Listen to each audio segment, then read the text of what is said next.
चेहरे पर भोलापन, आंखों में पागलपन। ऐसे लोग बहुत ही खतरनाक होते हैं। सपना एमएलए बनने का, ख्वाब अर्जुन पंडित मूवी में सन्नी देओल जैसी लाइफ जीने का और भक्त महाकाल का। जी हाँ, हम बात कर रहे हैं विकास दुबे आलियास विकास पंडित की। ये जो पंडित का जो टैग है, ये बेसिकली अर्जुन पंडित मूवी रिलीज होने के बाद 1999 में रिलीज हुई थी, उसके बाद लगा। 100 बार से ज्यादा विकास दुबे ये मूवी देख चुके थे।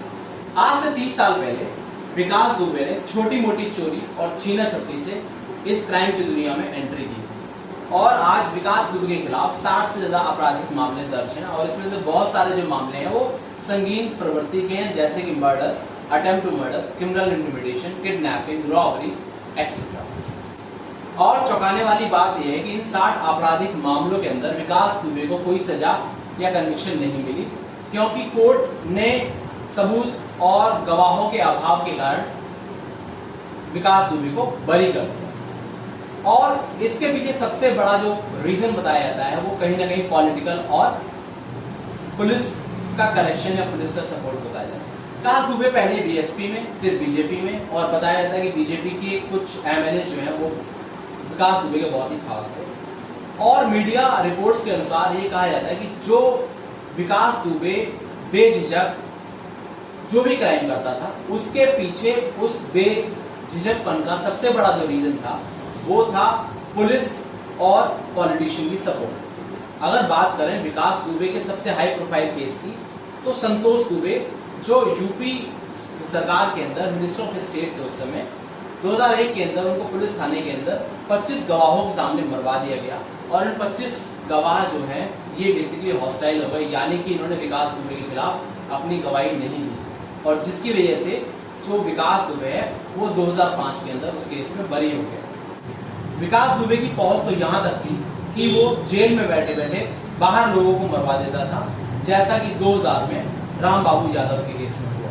3 जुलाई 2020 को पुलिस और सरकार दोनों हरकत में आई और 30 पुलिस वालों की टीम बनाकर विकास दुबे को उसके ठिकाने पर अरेस्ट करने के लिए रवाना हो गया था। और जैसा कि हमने अभी तक समझा कि विजय दुबे का पुलिस और पॉलिटिकल कनेक्शन बहुत ही ज्यादा तगड़ा था और जिस समय 30 पुलिस वालों की रेडिंग टीम विजय दुबे को अरेस्ट करने के लिए उसके ठिकाने जा रही थी, उसी वक्त चौबेपुर थाने के कंसर्न एसएचओ विनय तिवारी और कंसर्न एसआई के शर्मा का फोन जो है वो विजय दुबे को जाता है और विजय दुबे को सारी इंफॉर्मेशन दे दी जाती है। विजय दुबे उसी वक्त अपनी एक 60 लोगों की एक टीम तैयार करता है जो कि पुलिस वालों की टीम से डबल थी और दोनों पुलिस और विजय दुबे की बीच भिड़ंत होती है और भिड़ंत होने के बाद जो है 8 जो पुलिस वाले हैं वो शहीद हो जाते हैं, जिसमें कि एक कंसर्न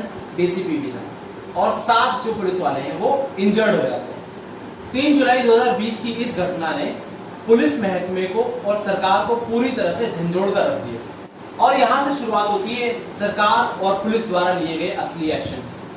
300 पुलिस वालों की टीम्स तैयार की जाती हैं और सारे borders UP, Rajasthan, Delhi, Haryana, MP, ये सारे स्टेट्स के बॉर्डर्स पर हाई अलर्ट जारी कर दिया जाता है और फाइनली जो है 9/7/2020 यानी कि कल विकास दुबे को उज्जैन महाकाल मंदिर से गिरफ्तार कर लिया जाता है। गिरफ्तार किया जाता है या उसने खुद ही सरेंडर किया, ये बात अभी क्लियर नहीं हो पाई है। पुलिस द्वारा की गई इन्वेस्टिगेशन के दौरान विकास दुबे के पास से AK-47, इंसास, पिस्टल्स और बॉम्ब्स इत्यादि ये सब बरामद। तो आखिर में मैं यही कहूंगा, जिस समय उज्जैन के महाकाल मंदिर से विकास दुबे को गिरफ्तार किया गया तो विकास दुबे ने चिल्लाकर कहा, मैं विकास दुबे हूं कानपुर वाला। तो आखिर में मैं यही कहूंगा, जिस समय उज्जैन के महाकाल मंदिर से विकास दुबे को गिरफ्तार किया गया उस समय विकास दुबे ने चिल्लाकर, जब उसको पकड़ा गया उसने ये कहा, मैं विकास दुबे हूं कानपुर वाला। उसने ये स्टेटमेंट क्यों दी ये आपको समझ नहीं आ रहा होगा। बेसिकली कुछ लोगों का मानना ये है कि जो उसके जो साथी थे उनका एनकाउंटर कर दिया गया था, जैसे कि बहुआ दुबे, अमर दुबे, प्रभात मिश्रा और श्यामू बाजपेयी, इन सबका एनकाउंटर कर दिया गया था। यानी कि पुलिस और सरकार नहीं चाहती थी कि मीन्स ये लोग जिए, इनका ट्रायल चले, क्योंकि ये समाज के लिए एक तरह से बहुत ज़्यादा दिक्कत क्रिएट कर सकते थे। तो कहीं ना कहीं अगर आप स्टोरी इन चारों की देखेंगे, जिस तरह से इनको मारा गया है, जिस तरह से इनका इनकाउंटर किया गया है, वो एक तरह से मर्डर है, इनकाउंटर नहीं। तो आखिर में हुआ क्या, आखिर में जब विकास दुबे को लगा कि उसको भी मार दिया जाएगा, तो उसने चिल्लाकर यही कहा कि मैं विकास दुबे हूँ, कानपुर वाला। ये इसलिए कहा ताकि वो मीडिया और लोगों की नजरों में आ जाए और उसका एनकाउंटर ना हो। पर आखिर में हुआ आज सुबह यही कि आज जो है विकास दुबे का एनकाउंटर कर दिया गया है और अब उसका ना ही कोई कोर्ट चलेगा, ना ही कोई कचहरी चलेगी, उसका एनकाउंटर कर दिया गया है और यहाँ विकास दुबे की लाइफ का, यानी कि यूपी के एक बहुत बड़े गैंगस्टर का चैप्टर खत्म हो जाता है। तो दोस्तों, आपका इस पूरे एपिसोड के बारे में क्या कहना है, आप प्लीज़ अपने कमेंट बॉक्स में ज़रूर मेंशन कीजिए। जय हिंद, जय भारत।